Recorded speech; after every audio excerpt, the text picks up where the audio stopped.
Retired ప్రభుత్వ ఉద్యోగులకి రావాల్సినటువంటి బకాయిల కోసం నిండు శాసనసభలో రాష్ట్ర ముఖ్యమంత్రిని రాష్ట్ర ప్రజలందరికీ తెలిసే రీతి లోపల హెచ్చరిక చేసి ఒక కట్ ఆఫ్ తేదీ పెట్టినప్పటికీ కూడా చలనం లేకుండా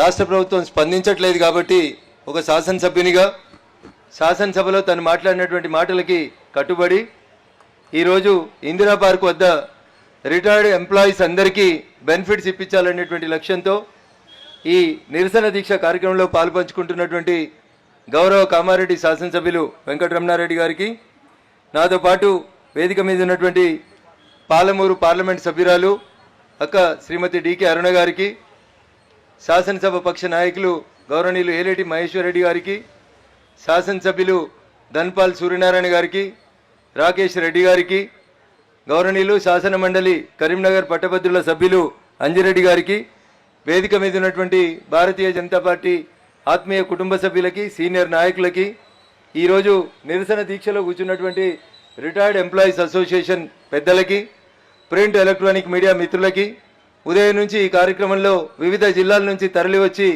తమకు న్యాయంగా రావాల్సినటువంటి డబ్బుల కోసం రాష్ట్ర ప్రభుత్వం కళ్ళు తెరవాలనేటువంటి ఒక సదుద్దేశంతో ఈ దీక్షా కార్యక్రమంలో పాలుపంచుకున్న ప్రతి ఒక్కరికి పేరు పేరున శుభాకాంక్షలు, అభినందనలు తెలియజేస్తా ఉన్నాను. చాలా కాలం తర్వాత రాష్ట్ర ప్రభుత్వం యొక్క మొండి వైఖరికి నిరసనగా ప్రభుత్వ ఉద్యోగులు, రిటైర్డ్ ప్రభుత్వ ఉద్యోగులు కదిలి రావడం అనేది ఒక శుభసూచకంగా భావిస్తూ ఉన్నాం. కాంగ్రెస్ పార్టీ మాయ మాటలు చెప్పి దాదాపు 2.5 సంవత్సరాలు పూర్తి అవుతుంటే తనకు ప్రజలు ఇచ్చినటువంటి అధికారం సగం పూర్తి అయినప్పటికీ కూడా ఎన్నికల సమయంలో మోచేతికి బెల్లం పెట్టి అనేక రకాలైనటువంటి ఆశలు కల్పించి కాంగ్రెస్ అంటేనే మీ కోరికలు తీర్చేటువంటి పార్టీ అని చెప్పి నమ్మబలికి అధికారంలోకి వచ్చిన తర్వాత నమ్మి నానబోస్తే పుచ్చి బుర్రలైనట్టు 2.5 సంవత్సరాలుగా రిటైర్డ్ అయినటువంటి ప్రభుత్వ ఉద్యోగుల బెనిఫిట్స్ గురించి ఏ రోజు కూడా మాట్లాడిన రాష్ట్ర ప్రభుత్వం కనీసం ఈ నిరసన దీక్ష తర్వాతనైనా కళ్ళు తెరవాలని, రిటైర్డ్ ప్రభుత్వ ఉద్యోగుల బెనిఫిట్స్ అన్నింటినీ వెంటనే వారికి అందించి ఆదుకోవాలని చెప్పి ఈ సందర్భంగా భారతీయ జనతా పార్టీ పక్షాన మేమందరం కూడా ఇక్కడ డిమాండ్ చేస్తూ ఉన్నాం. కాదు కూడదు, మొండికేస్తాం, ఇట్లానే చేస్తాం, పోయినాయన కూడా గిట్లనే చేసిండు, నేను కూడా గిట్లే చేసి టైంపాస్ చేసుకుంటూ పోతా అనే ఆలోచన ఒకవేళ ఈ రాష్ట్ర ప్రభుత్వానికి ఉన్నట్లయితే, అయ్యా రేవంత్ రెడ్డి గారు మీరు ఒకటి అర్థం చేసుకోవాలి. దీంట్లో ప్రభుత్వ టీచర్లు కూడా చాలామంది రిటైర్డ్ అయిన వాళ్ళు ఉన్నారు. ప్రభుత్వ ఉద్యోగులు అంటే ఒక ఎంప్లాయీస్ కిందనే తీసుకోకూరి, మా టీచర్ మిత్రులు కూడా చాలామంది ఉంటారు. ఉపాధ్యాయులు పాఠం చెప్పి సమాజానికి ఉపయోగపడే పౌరుల్ని తయారు చేయడంలో ఎంత గొప్పగా పనిచేస్తారో, వారి కష్టం వచ్చిన రోజు వాళ్ళ అవసరాలు తీర్చక వాళ్ళని ఇబ్బంది పెడితే అధికారంలో ఉన్నటువంటి ప్రభుత్వాన్ని దించేందుకు కూడా ఊరు తిరిగి అంతే గొప్పగా ప్రజల్ని చైతన్యవంతులు చేస్తారనేటువంటి విషయాన్ని ఈ సందర్భంగా ఈ కాంగ్రెస్ ప్రభుత్వం గుర్తుంచుకుంటే వారి ఆరోగ్యానికి మంచిది. చిన్నప్పుడు మాకు తెలుగు సార్ ఒక ఎమ్మెల్యే గురించి చెప్పేటోడు కథ. ఆ ఎమ్మెల్యే సార్ పొద్దుగల 11 దాకా లేవడని, రాత్రి ఎవరిని కలవడని, టీచర్లు 10కి స్కూల్కి పోయే కంటే ముందు అప్పుడప్పుడు ఎమ్మెల్యే గారిని కలిసి కష్టాలు చెప్పుకుందామని పోతే కలవకపోయేటోడని, ఇట్లా రకరకాలైనటువంటి కారణాల గురించి ఒక ఎమ్మెల్యే గారి గురించి చెప్పేటోడు. ఒకసారి ఒక టీచర్ 9:30కి స్కూల్కు బస్సు ఎక్కే కంటే ముందు 8 గంటలకు పోయి సిద్దిపేటలో ఎమ్మెల్యే గారిని కలుద్దామని కూర్చుంటే 9:30 అయింది, 10:30 అయింది, సార్ కిందికి వస్తలేడు, కలుస్తలేడు. కూర్చొని పాపం 9:30 బస్సు మిస్ అయ్యి 10:30కు బస్సు ఎక్కి పల్లెటూరుకి చదువు చెప్పేందుకు పోయింది సారు. బస్సు దిగంగానే కనబడ్డ ఆయన అడిగిండు, సార్ ఏంది గంట లేట్ అయినామని మొదట ఆయన అడగంగానే టీచర్ చెప్పిన సమాధానం ఏంటంటే, అరే నేను మన ఎమ్మెల్యే సభ చాలా మంచోడు అనుకొని పోయినా, పొద్దునే పోయి పాఠశాలకు సంబంధించి 2 సమస్యలు చెబుదామని పోయినా, ఏం తాగిండో ఏం అలవాడదో పొద్దున 10:30 అయితే కూడా కిందికి రాలేదురా భయ్ అని చెప్పిండు. ఈడ మొదలుపెట్టిన సారు, బస్టాండ్ కాడ మొదలుపెట్టిన సారు కనబడ్డవని కల్లా సంజాయిషి చెప్పుకుంటున్నాడు పాపం. ఎందుకంటే ఎందుకు లేట్ వచ్చినామని వాళ్ళు అడిగే కంటే ముందే సారు గిల్టీగా ఫీల్ అవుతున్నాడు. రోజు టైంకి వచ్చే సారు ఒకరోజు గంట ఆలస్యం అయితే ఒక రకంగా గిల్టీగా ఫీల్ అయ్యి స్కూల్కి చేరేదాకా ప్రతి ఒక్కరికి అదే మాట చెప్పిండంట. అట్లా ఆ రోజు ఆయన బస్సు దిగి పాఠశాల అయిపోయేసరికి సాయంత్రం 5 గంటల వరకు దాదాపు ఒక 150 మంది తల్లిదండ్రులకి ఇదే మాట చెప్పిండు. ఏమని, నేను పొద్దుగాల 8కి పోయినా 10:30 దాకా ఎమ్మెల్యే సాబ్ కిందికి దిగలేదు, ఆయన ఏం చేస్తాడో ఎవరిని కలుతాడో తెలియదు, నాలాంటి పంతులు చదువుకున్న పంతులే కష్టం చెప్పుకుందామని పోతే కలుస్తలేడు అంటే వీడు ఎంత దుర్మార్గుడు అని అడగకుండా ఇక అదే క్యాసెట్ని ఓ 4 రోజులు చెప్పిండంట. 4 రోజుల తర్వాత ఎమ్మెల్యే గారు ఆ ఊరికి ఏదో కార్యక్రమానికి పోయిండు. పోతే అందరు చెవులు కోరుకుంటున్నారంట. ఎమ్మెల్యే గారితో చెప్పే సాహసం ఎవరు చేయలేక చెవులు కోరుకుంటున్నారు. అందరూ ఆ టీచర్ గురించి, ఆ టీచర్ మంచోడు, మంచిగా టైంకి వచ్చేటోడు, ఒక్కరోజు 1 గంట లేట్ అయితే పాపం సారు ఒక 200 మందికి సంజాయిషి చెప్పుకున్నాడు, ఆయనకు తన డ్యూటీ పట్ల ఉన్న నిబద్ధత అని చెప్పి ఎట్లని చేసి ఎమ్మెల్యే సభకి మాట తెలవాలని అందరు చెవులు కోరుకుంటుంటే ఆఖరికి ఎవరో ఒక ఆయన స్వతంత్రం చేసిపోయి, సార్ మొన్న మన టీచర్ వస్తేనే ఇట్లా అవమానపరిచినవట, ఇట్లా జరిగింది అని చెప్తే పిలిచి వెంటనే ఆ రోజు సాయంత్రం ఇంటికి పిలిచి ఆయన సమస్యను అడ్రస్ చేసి ఆ తర్వాత సార్ సాయంత్రం చేసేటువంటి కార్యక్రమంలో చెప్పిండంట, అరే ఎవరితోడన్నా కొట్లాడ పెట్టుకోర్రా భయ్, కానీ పంతులతోటి కొట్లాడ పెట్టుకోకూరి. ఎందుకంటే పంతులు బడి టైం అయిపోయిన తర్వాత మళ్ళా పొద్దుగల బడికి వచ్చేదాకా కనబడవనకాలు ఇట్లా చెప్పి ఒక ఊరు మొత్తం నాశనం చేసిండ్రా భయ్.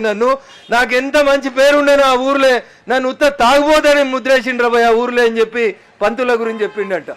ఇలా ఈ పంతుల గురించి ప్రత్యేకంగా ఎందుకు ప్రస్తావన చేస్తున్నా అంటే, మొన్న ఎవరో ఆగమాగమై కొలువుకు రాజీనామా చేసినటువంటి ఒక IAS ఆఫీసర్ని ఓ విద్యా కమిషన్ అని ఒక కమిషన్ పెట్టింది రాష్ట్ర ముఖ్యమంత్రి. పంతులకి తెలంగాణలో పైసలు ఎక్కువ వస్తున్నాయి, జీతాలు ఎక్కువ వస్తున్నాయి, కాబట్టి పంతుల జీతాలు కోతగా వచ్చేందుకు ఆ IAS ఆఫీసర్ అంట రికమెండేషన్స్ ఇచ్చిండంట. ముఖ్యమంత్రి గారు మొన్న ఆఫ్ ది రికార్డులో క్యాబినెట్లో అంటాడంట, మిగతా రాష్ట్రాలలో టీచర్ల జీతాలు ఎట్లున్నాయో ఒకసారి స్టడీ చేయండి అని. ఇవాళ దాకా ఈ దేశంలో ఏ రాష్ట్ర ప్రభుత్వం ఎంత తెలివి తక్కువ ముఖ్యమంత్రి కుర్చీలో కూర్చున్నా టీచర్ల జీతాలను తగ్గించాలని, టీచర్లను ఇంకొక రకంగా ఇబ్బందులకు గురి చేయాలనే ఆలోచన ఎవరూ చేయలేదు. ఎందుకంటే పంతులతోటి పంచాయతీ పెట్టుకున్నాడు, గోక్కున్నాడు, ఎవడు మళ్ళీ అధికారంలోకి రాలేదు. అందుకని ఆ ఆకునూరు మురళీ సార్ అనేటువంటి రిటైర్డ్ IAS అధికారి ఇచ్చినటువంటి విద్యా కమిషన్ నిబంధనల్ని, ఏకసభ్య కమిషన్ నిబంధనల్ని ఒకవేళ నువ్వు అమలు చేస్తే ముఖ్యమంత్రి గారు, ఇప్పటికే రిటైర్డ్ ఉద్యోగులు నువ్వు ఏమనుకుంటున్నావు, వీళ్ళు ఏం చేస్తారు పాపం, వయసు అయిపోయింది, తిరగలేరు, మాట్లాడలేరు, మాకు వ్యతిరేకంగా ఏం చేయలేరు అని అనుకుంటున్నామేమో. వెనకడికి మేము చిన్నగా ఉన్నప్పుడు తిరిగి చెప్పాల్సి వస్తుండే, కానీ ఇలా వాళ్ళ చేతులలో ఉన్నటువంటి వాళ్ళ సెల్ ఫోన్లే AK-47 కంటే ఎక్కువగా పిరంగుల్ని కురిపిస్తాయి. ఖచ్చితంగా నువ్వు వాళ్ళకి ఇవ్వాల్సినటువంటి బకాయిల్ని ఇవ్వకపోతే ఖచ్చితంగా AK-47 నుంచి వచ్చే బుల్లెట్లలో నీ శరీరం ఛిద్రమవుతుంది. మళ్ళా కాంగ్రెస్ పార్టీ అనేది ఈ రాష్ట్రంలో అధికారంలోకి రావడం అనేది కళ అనేది ఒక్కసారి రేవంత్ రెడ్డి గారికి ఈ సందర్భంగా ఈ వేదిక నుంచి రిటైర్డ్ ప్రభుత్వ ఉద్యోగులందరి పక్షాన ఒక హెచ్చరిక జారీ చేస్తా ఉన్నాం. ఇలా కాంగ్రెస్ పార్టీ ఆడ వికారాబాద్లో ఏదో కార్యక్రమం పెట్టుకుంది. అసలు ఆయనకు పార్లమెంట్లో ఏం మాట్లాడాలో తెలియదు, లీడర్ ఆఫ్ అపోజిషన్ ఏం మాట్లాడాలో ఎట్లా మాట్లాడాలో తెలియనటువంటి ఆ నాయకుడిని తెచ్చి వీళ్ళు శిక్షణ తరగతులు చెప్తున్నారు. ఎవరికి? కాంగ్రెస్ పార్టీ జిల్లా అధ్యక్షులందరికీ, తెలంగాణ ఆంధ్రప్రదేశ్ DCC అధ్యక్షులందరికీ ఏం తెలియని పప్పు ఎలియాస్ అప్పు వచ్చి ఇలా క్లాసులు చెప్తాడట పొద్దుటి నుంచి సాయంత్రం దాకా. అయ్యా మీ పప్పుకే పార్లమెంట్లో ఏం మాట్లాడాలో తెలియదు, ఆయనతోటి శిక్షణ తీసుకుంటే ఈ DCC ప్రెసిడెంట్లు రేపు కాంగ్రెస్ని ఎట్లా కాపాడుతారు అనేది ఒకసారి కాంగ్రెస్ నాయకత్వం ఆలోచించాలి. నిజంగా రాహుల్ గాంధీ గారికి, కాంగ్రెస్ పార్టీకి, ఈ రాష్ట్ర ప్రభుత్వానికి ఎవరైనా ఇంటెలిజెన్స్ వాళ్ళు ఇక్కడ జరుగుతున్నటువంటి మీటింగ్ వివరాలను అందజేస్తే, నిజంగా రాహుల్ గాంధీ గారు ఒక్కసారి మీరు ఎన్నికల కంటే ముందు, ఈ రాష్ట్ర శాసనసభకు జరిగిన ఎన్నికల కంటే ముందు, ఈ రాష్ట్రంలో జరిగిన వివిధ ఎన్నికల సభల్లో మీరు మాట్లాడిన మాటలు, మీరిచ్చిన హామీలు, మీరు నెరవేరుస్తామని చెప్పినటువంటి మాటలు, మా ధర్నా చౌక్ నుంచి ఒక 1/2 కిలోమీటర్ ముందుకు పోతే ఒక స్టడీ సర్కిల్స్ నడిచేటువంటి ఏరియా అశోక్ నగర్ ప్రాంతం వస్తుంది. ఒక్కసారి గాడికి రాహుల్ గాంధీ అప్పుడప్పుడు ఎవరికి చెప్పకుండా ఆడికి పారడైజ్ పోయి బిర్యానీ తింటాడు అని చెప్తారు. అయ్యా రాహుల్ గాంధీ గారు, నీ రాష్ట్రంలో కాంగ్రెస్ పార్టీ పాలిస్తున్న ఈ రాష్ట్రంలో మీ ముఖ్యమంత్రి గారి పనితీరు పట్ల నీకు విశ్వాసం ఉంటే అవ్వ బువ్వ ఉడికిందా అంటే 2 మెతుకులు చూస్తుంది. సెక్యూరిటీ లేకుండా అశోక్ నగర్ చౌరస్తా దాకా వచ్చి ఆడ IAS స్టడీ సర్కిల్స్లో, ఇతర స్టడీ సర్కిల్స్లో చదువుకుంటున్నటువంటి నిరుద్యోగులని 2.5 ఏళ్లలో మా రేవంత్ రెడ్డి గారి పాలన ఎట్లున్నదని ఒక ఒపీనియన్ కలెక్ట్ అయ్యి ఒక 5 మంది పిల్లలతో మాట్లాడిపో చెప్తారు. నీకు ఇంకా ఒప్పుకుంటే మా ధర్నా 4కి అయిపోయినాక ఈ దారెంబడిపోతున్నటువంటి మా రిటైర్డ్ ప్రభుత్వ ఉద్యోగుల్ని ఎవరినన్నా ఒక 2 పలకరించి చూడు. మీ రేవంత్ రెడ్డి గారి పాలనకి రెఫరెండంగా మా టీచర్లు, మా రిటైర్డ్ ప్రభుత్వ ఉద్యోగులు ఇచ్చేటువంటి మార్కులు ఎట్లుంటాయో ఒకసారి రియలైజ్గా. ఇంకా 2.5 సంవత్సరాలు నీకు అవకాశం ఉంది.